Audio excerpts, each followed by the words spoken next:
প্রতিটি ক্যাম্পাসে ছাত্ররা যদি নিষিদ্ধ চায় তাহলে অবশ্যই আপনারা ছাত্র শিবিরের সকল কমিটি বিলুপ্ত করে দেন। শিক্ষাঙ্গনে সন্ত্রাস মুক্ত চাই, শিক্ষাঙ্গনে টোকাই যারা আছে, আদুবাই যারা আছে, যাদের বয়স 40-50, যারা এখনো নিজেদেরকে শিক্ষার্থী পরিচয় দেয়, তাদের থেকে ক্যাম্পাস গুলোকে আমরা রক্ষা করতে চাই। কলম ধরে এই সন্ত্রাসীদের ঠিকানা সরকার আসার পরপরই গত কয়েকদিন আগে মিরপুর কলেজে একজন প্রিন্সিপালের সাথে ছাত্র শিবির জামাতের নেতা কর্মীরা কি দৃষ্টান্তমূলক আচরণ করেছে। কয়েকদিন আগে মার্চ মাসে ঢাকা পলিটেকনিক ক্যাম্পাসে রাতভর আমরা ছাত্র শিবির ছাত্রদের সংঘর্ষ দেখতে পেয়েছি। আমরা কিন্তু এটাও মনে রয়েছে 2001 থেকে 2006 সালে ছাত্রদল ছাত্র শিবির যখন একসাথে ছিল, তখন এই যে শিবিরের রক্তটার ইতিহাস, ছাত্রদের বুয়েটের ক্যাম্পাসের একজন শিক্ষার্থীদের হত্যা করার ইতিহাস কিন্তু এই বাংলাদেশের জমিতে এখনো রয়েছে। কিন্তু আমরা অভ্যুত্থানের মধ্যে দিয়ে স্বৈরাচার ফ্যাসিবাদের বিরুদ্ধে তাদের কাঁধ মিলে লড়াই করার কারণে আমরা তাদের ইতিহাসের যেই নৃশংস ঘটনা ছিল আমরা তাদেরকে মাফ করে দিয়েছিলাম। কিন্তু এখন পুনরায় যারা আমার ক্যাম্পাসগুলোতে অস্ত্রের ঝঞ্ঝানি করতে চায় তাদেরকে কোনোভাবেই শিক্ষার্থীরা বরদাস্ত করবে না। আমরা রাজু ভাস্কর্যের আজকের এই কলম মিছিলে আমরা বলেছি নিরাপদ ক্যাম্পাস চাই, শিক্ষাঙ্গনে সন্ত্রাস মুক্ত চাই, শিক্ষাঙ্গনে টোকাই যারা আছে, আদুবাই যারা আছে, যাদের বয়স 40-50, যারা এখনো নিজেদেরকে শিক্ষার্থী পরিচয় দেয়, তাদের থেকে ক্যাম্পাস গুলোকে আমরা রক্ষা করতে চাই। অবশ্যই চাকরি মেরে থাকা গুপ্তগির রাজনীতি নিষিদ্ধ করতে হবে। আমরা জানি বর্তমানে সন্ত্রাসী সংগঠন ছাত্রলীগের রাজনীতি নিষিদ্ধ করা হয়েছে। তাই গুপ্ত রাজনীতি করলে ছাত্রলীগ করবে, ছাত্র শিবির কেন গুপ্ত রাজনীতি করবে? আমরা যে গতকালের যে ঘটনার শুরুতে যে ঘটনা ঘটেছে, ছাত্র রাজনীতি নিষিদ্ধ চাই। আমি শিবিরের মধ্যে আহ্বান জানাই, শিবির যদি প্রতিটি ক্যাম্পাসে ছাত্র রাজনীতি নিষিদ্ধ চায় তাহলে অবশ্যই আপনারা ছাত্র শিবিরের সকল কমিটি বিলুপ্ত করে দেন। একসাথে আপনারা ছাত্র শিবিরের কমিটি রাখবেন, কিন্তু ক্যাম্পাসগুলোতে নিজেদের আধিপত্য বা বজায় রাখার জন্য, সাধারণ শিক্ষার্থীদের উপর স্টিম রোলার চালার জন্য ছাত্র রাজনীতি বন্ধ করবেন।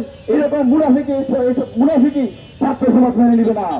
মাননীয় প্রধানমন্ত্রীর দৃষ্টি আকর্ষণ করছি, অনতিবিলম্বে গতকাল সিটি কলেজে ছাত্রদল এবং শিবিরের যে সকল সন্ত্রাসীদের হাতে রড, রামদা, হকি স্টিক, তিরিশ ছিল, তাদেরকে আগামী 24 ঘন্টার মধ্যে গ্রেফতার করতে হবে। একই সাথে গতকাল সকাল 10টা থেকে বিকাল 4টা পর্যন্ত চলমান এই সংঘর্ষের সময় পুলিশের নিষ্ক্রিয়তার দায়ে দায়িত্বপ্রাপ্ত পুলিশদের বিরুদ্ধে ব্যবস্থা নিতে হবে। আপনারা যদি নিজেদের নেতা কর্মীদেরকে সংযত করতে না পারেন, আরেকটা বিষয় দেখতে পাচ্ছি, শিবিরের একজন নেতার তার গোড়ালি বিচ্ছিন্ন হয়ে গেল, ছাত্র দলের একজন নেতার মাথা ফেটে গেল, কিন্তু দুই দলে এখন ভিকটিম রোল প্লে করছে। এমন একটা ভাব ধরছে মনে হচ্ছে ছাত্রলীগ এসে তাদেরকে পিটিয়ে গেছে। অথচ আমরা দেখতে পেয়েছি এই 2018 সালে কোন সংস্কার আন্দোলন, ডাকসুতে বড় বড় হামলা, বুয়েটের মেধাবী শিক্ষার্থী আপনার ভাবকে যখন হত্যা করা হয়েছে, তখন কিন্তু তাদের এত চর্বি আমরা ক্যাম্পাসে দেখতে পাই নাই, ভয়ে ক্যাম্পাসে আসতে পারে নাই।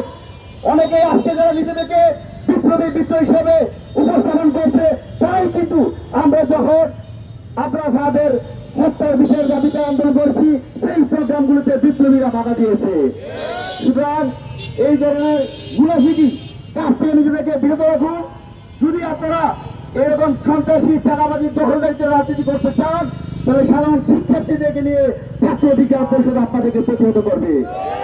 চট্টগ্রাম সিটি কলেজে ছাত্রদল এবং ছাত্র শিবিরের মধ্যে যে নৃশংস সংঘর্ষ হয়েছে, তার একমাত্র কারণ হচ্ছে প্রতিটা বিশ্ববিদ্যালয় কলেজ ক্যাম্পাসে শিক্ষার্থীদের মধ্যে আতঙ্কিত করে তোলা, শিক্ষার্থীদের মধ্যে ভয় ঢুকে দেওয়া যে তোমরা কথা বলতে পারবে না।